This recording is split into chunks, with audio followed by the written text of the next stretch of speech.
Eu tenho meu doutorado no campo de Química Orgânica, pós-doutorado na Universidade de Stanford.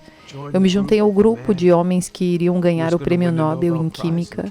Fui eleito uma das 50 mentes mais influentes no mundo. Eu era um acadêmico visitante na Universidade de Harvard. Eu palestrei em todas as grandes universidades deste país, dos Estados Unidos. Tenho mais de 650 pesquisas publicadas, votado na revista RED Cientistas do Ano. Eu estou na Academia Nacional de Inventores. Eu sou um membro da Associação Americana para o Avanço da Ciência. Mais de 120 patentes. Comecei 7 ou 8 empresas. Nós trabalhamos em áreas que vão desde a medicina até a ciência de materiais de eletrônica, memória de computador, dispositivos médicos. Nós trabalhamos em uma ampla gama de áreas, mas maior do que qualquer uma dessas coisas, o que mais tem significado para mim é que sou judeu, que acredita que Jesus é o Messias.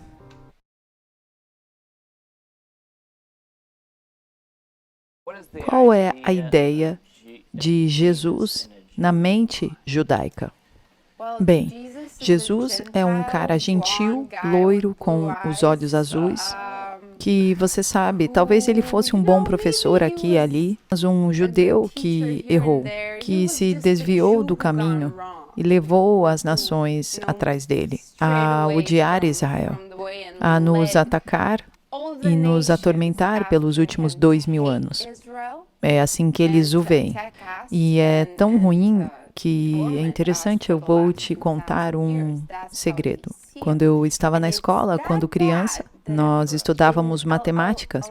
E quando você quer juntar números, você coloca o sinal de mais. Mas não, parece muito com uma cruz, não é mesmo? Então nós usávamos o sinal desta forma.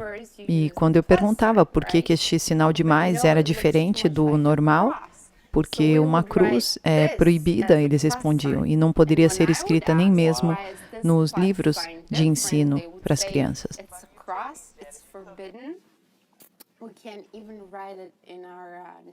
Eu costumava acreditar que Jesus era um Deus católico dos gentios. Eu imaginei que Jesus era italiano. O Novo Testamento era um daqueles livros que as freiras liam nos metrôs. E eu estava esperando encontrar um manual de como perseguir os judeus. Então eu estava lendo uma história escrita por judeus sobre pessoas judias. Uma das coisas que você não pode fazer é falar sobre Jesus. Eu serei banido, eu serei considerado louco. Você está louco? Você não é mais judeu. Absolutamente não. Você não é mais judeu. Você é um traidor para o seu povo. Jesus é o Messias. Ele quer relacionamento, ele quer companheirismo. Acreditar em Jesus é a coisa mais judia que eu posso fazer. Quero dizer, ter um relacionamento próximo com Deus, a verdade vale a pena. A vida com Yeshua vale a pena. Eu estou envolvido no evangelismo judaico há mais de 30 anos. Esta nova forma de evangelismo. O ministério de por Israel é muito valioso para comunicar ao mundo que Jesus é um judeu, que Jesus é o Messias do nosso povo judeu e que o povo judeu virá acreditar no nosso Messias. Olá, queridos viajantes da Palavra de Deus, sejam muito bem-vindos a este canal. Tudo bem com vocês? Para vocês que ainda não me conhecem, eu me chamo Mari Garcia e se você ainda não está inscrito aqui, este é o momento que você pode se inscrever. Ativa o sininho aqui embaixo, para o YouTube te avisar toda vez que eu postar um vídeo novo por aqui.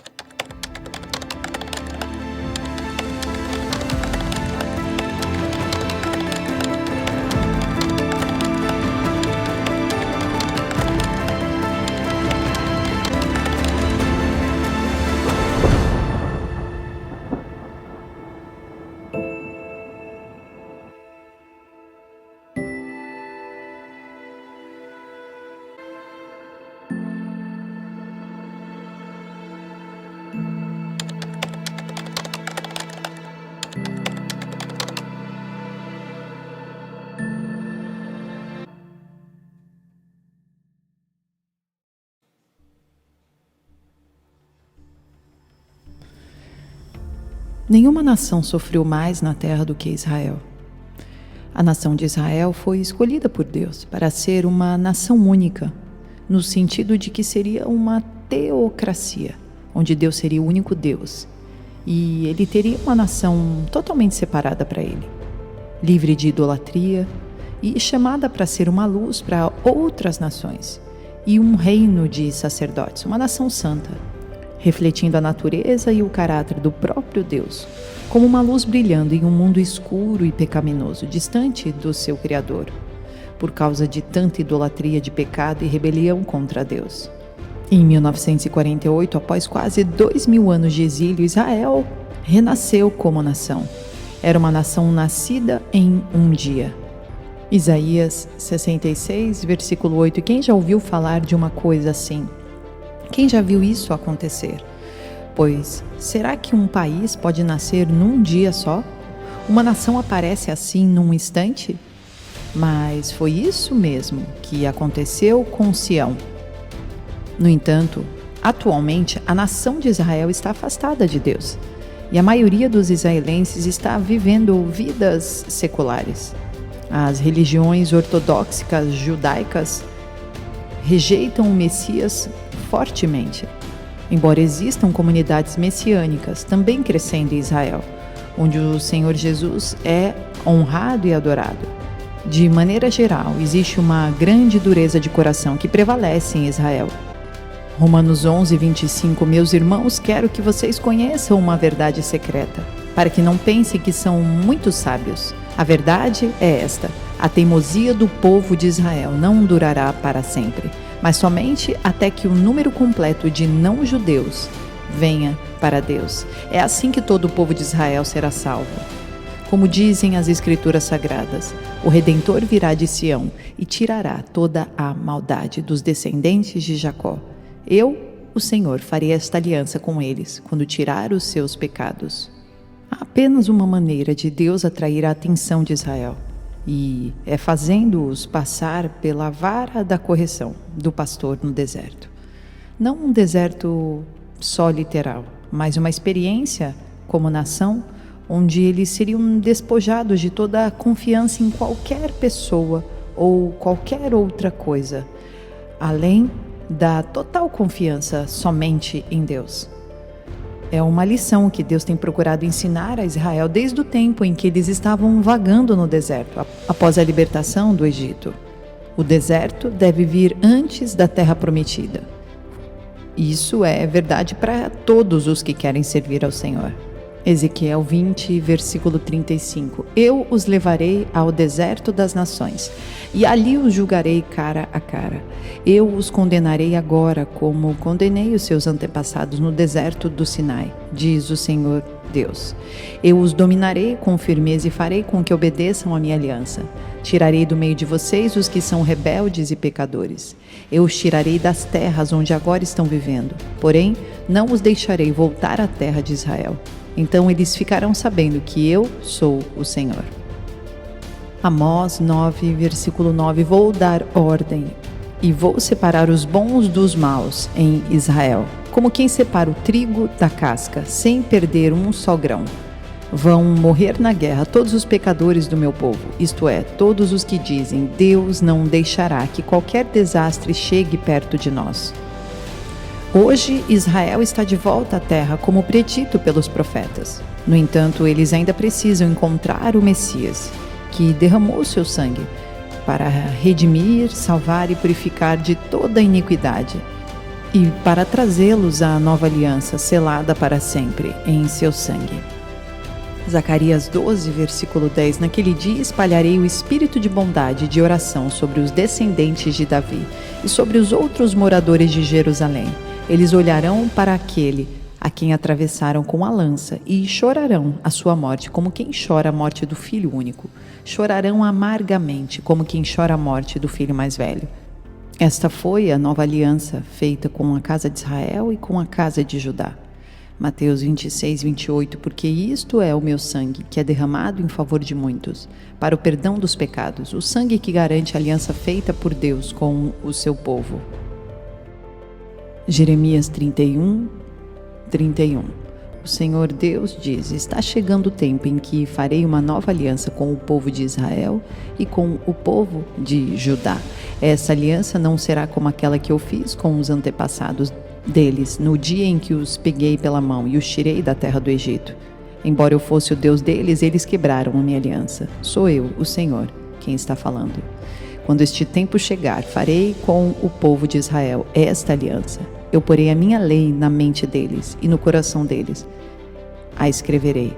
Eu serei o Deus deles e eles serão o meu povo. Sou eu, o Senhor, quem está falando. Atualmente, Israel deve ser venerado espiritualmente e Deus está usando pressão para fazer isso. Os problemas de Israel têm se multiplicado cada vez mais, mas os líderes ainda estão olhando para o Egito deste mundo, para a sua segurança nacional, para os governos, mas não conseguem olhar para o Senhor. Quando você considera a Europa, no início da década de 1930, o povo judeu estava abrigado dentro das nações europeias. Eles já estavam no deserto das nações e a peneiração de Deus estava por vir. A maioria dos judeus europeus estava muito confortável. Eles eram soldados, médicos e professores, cientistas talentosos e tinham muitos empreendimentos. Se destacavam no mundo econômico e empresarial.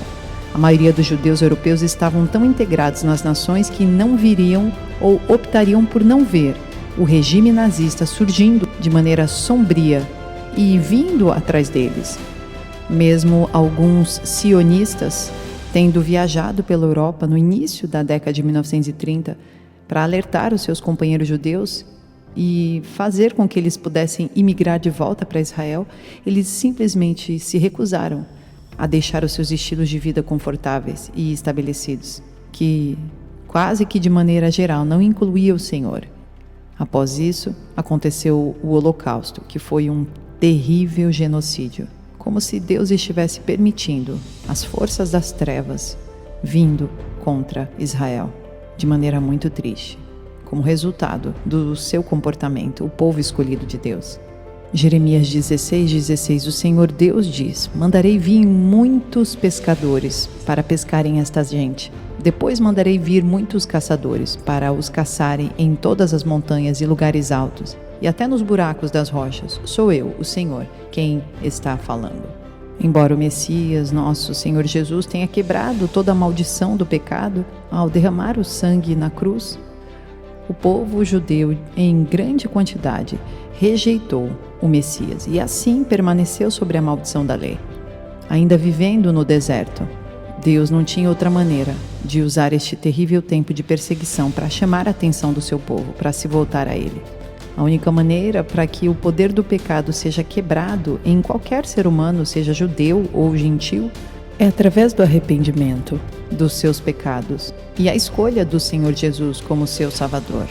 Romanos 2:28, portanto eu pergunto, quem é judeu de fato e circuncidado de verdade? É claro que não é aquele que é judeu somente por fora e circuncidado só no corpo. Pelo contrário, o verdadeiro judeu é aquele que é judeu por dentro, aquele que tem o coração circuncidado. E isso é uma coisa que o Espírito de Deus faz e que a lei escrita não pode fazer. E o louvor que essa pessoa recebe não vem de seres humanos, mas vem de Deus. A maldição da lei é uma coisa terrível e está listada no livro de Deuteronômio, capítulo 28. E é sobre essas maldições que nós, sejamos judeus ou gentios, estamos por causa do nosso pecado e rebelião contra Deus. Por isso que todos precisamos deste poder de expiação, de justificação, poder de purificar, de santificar e o poder protetor que só o sangue de Jesus, colocado no altar dos nossos corações, através deste arrependimento e da fé somente nele, pode fazer. Romanos 1:18, do céu Deus revela a sua ira contra todos os pecados e todas as maldades das pessoas que, por meio das suas más ações, não deixam que os outros conheçam a verdade a respeito de Deus. Deus castiga essas pessoas porque o que se pode conhecer a respeito de Deus está bem claro para elas, pois foi o próprio Deus que lhes mostrou isso. Desde que Deus criou o mundo, as suas qualidades invisíveis, isto é, o seu poder eterno e a sua natureza divina têm sido vistas claramente. Os seres humanos podem ver tudo isso nas coisas que Deus tem feito e, portanto, eles não têm desculpa nenhuma. Eles sabem quem Deus é, mas não lhe dão a glória que Ele merece e não lhe são agradecidos. Pelo contrário, seus pensamentos se tornaram tolos e a sua mente vazia está coberta de escuridão. Isaías 35. O deserto se alegrará e crescerão flores nas terras secas. Cheios de flores, o deserto cantará de alegria. Deus o tornará tão belo como os montes Líbanos, tão fértil como o Monte Carmelo e o vale de Saron. Todos verão a glória do Senhor, verão a grandeza do nosso Deus.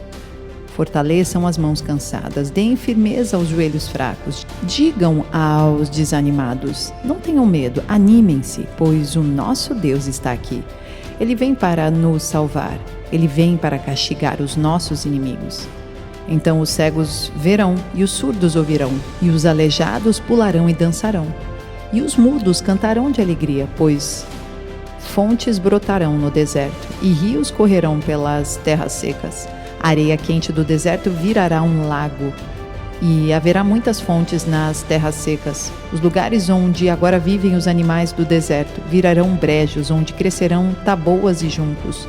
Haverá ali uma estrada que será chamada de caminho da santidade. Nela não caminharão os impuros, pois ela pertence somente ao povo de Deus. Até os tolos andarão nela e não se perderão. Nesse caminho não haverá leões, animais selvagens não passarão por ele. Ali andarão somente os salvos. Aqueles a quem o Senhor salvar voltarão para casa, voltarão cantando para Jerusalém, e ali viverão felizes para sempre. A alegria e a felicidade os acompanharão, e não haverá mais tristeza nem choro. É no deserto que Deus se revela aos seus profetas, e é na experiência do deserto que Deus fornece o maná espiritual vindo do céu, e a água que traz vida da rocha espiritual, que é o nosso Messias. Simplesmente para satisfazer totalmente a nossa sede espiritual. Uma sede que nós nunca reconheceríamos se não fôssemos lançados no deserto. Profeticamente falando, Deus colocará a igreja do Senhor no deserto, que inclui judeus e gentios. Povo que será quebrantado e preparado, mas também sustentado pelo tempo determinado. Tudo isso se quiserem estar com Cristo durante o milênio. Uma Jerusalém restaurada, onde o Messias reina direto do trono de Davi. Isaías 2, versículo 1. Esta é a mensagem a respeito de Judá e de Jerusalém que o Senhor Deus deu a Isaías, filho de Amós. No futuro, o monte do templo do Senhor será o mais alto de todos e ficará acima de todos os montes. Os povos de todas as nações irão correndo para lá e dirão assim: vamos subir o monte do Senhor, vamos ao templo do Deus de Israel. Ele nos ensinará o que devemos fazer e nós andaremos nos seus caminhos, pois os ensinamentos do Senhor vêm de Jerusalém, do monte Sião. Ele fala com o seu povo. Deus será o juiz das nações, decidirá questões entre muitos povos. Eles transformarão as suas espadas em arados e as suas lanças em foices. Nunca mais as nações farão guerra, nem se prepararão para as batalhas. Venham, descendentes de Jacó, vamos caminhar na luz que o Senhor nos dá. Mesmo antes que a grande tribulação realmente comece, está chegando um tempo em que os judeus e em todas as nações atravessarão algum tipo de deserto. A peneira de Deus. Eles aguardam um Messias que não é o Jesus. Portanto, eles precisarão reconhecer a soberania e o poder que só o Senhor Jesus tem, o primogênito. Nós, como gentios da nova aliança, provavelmente teremos que ajudá-los também neste processo. Deus com certeza utilizará de cristãos da nova aliança, gentios, para auxiliar judeus neste processo de arrependimento. E a melhor maneira de fazer isso é compartilhar o verdadeiro evangelho do reino, através do Espírito Santo. Isaías 40, versículo 1. Consolai, consolai o meu povo, diz o vosso Deus. Falai ao coração de Jerusalém, bradai-lhe que já é findo o tempo da sua milícia, que a sua iniquidade está perdoada e que já recebeu em dobro das mãos do Senhor por todos os seus pecados. Versículo 9. Tu, ó Sião, que anuncia boas novas, sobe a um monte alto. Tu que anuncias boas novas a Jerusalém, ergue a tua voz fortemente. Levanta-a, não temas, e dize às cidades de Judá: Eis, aí está o vosso Deus. Eis que o Senhor Deus virá com poder, e o seu braço dominará. Eis que o seu galardão está com ele, e diante dele a sua recompensa. Isaías 62, versículo 10. Passai, passai pelas portas, preparai o caminho ao povo, aterrai, aterrai a terra, limpa-a das pedras. Arvorai bandeira aos povos. Eis que o Senhor fez ouvir até as extremidades da terra estas palavras. Dizei à filha de Sião: Eis que vem o teu Salvador, vem com ele a sua recompensa, e diante dele o seu galardão. Chamar-vos a um povo santo, remido do Senhor, e tu, Sião, serás chamada, procurada, cidade não deserta. Apocalipse 22, 12. E eis que venho sem demora, e comigo está o galardão, que tenho para retribuir a cada um segundo as suas obras. Eu sou o Alfa e o Ômega, o primeiro e o último, o princípio e o fim. Oremos. Senhor nosso Deus e nosso Pai, obrigada por esta mensagem. Nós somos povo santo e eleito. Queremos ser usados para o teu louvor. Por isso, Deus, que possamos anunciar as boas novas para todos ao nosso redor. E que, se for necessário, possamos ser de auxílio para o povo judeu em arrependimento, em processo de caminhada de volta para Ti, porque nós cremos que o povo judeu também se converterá. Muitos aceitarão a sua verdade, o Messias, o verdadeiro Messias. E nós, como igreja, como povo gentil, como ramo enxertado, nos colocamos aqui, de frente, pedindo perdão dos nossos pecados e clamando para que o seu sangue purificador venha sobre nós e cumpra toda boa obra em nós, todos os dias, no glorioso e no precioso nome de Jesus. Deus abençoe, queridos, e até o próximo vídeo.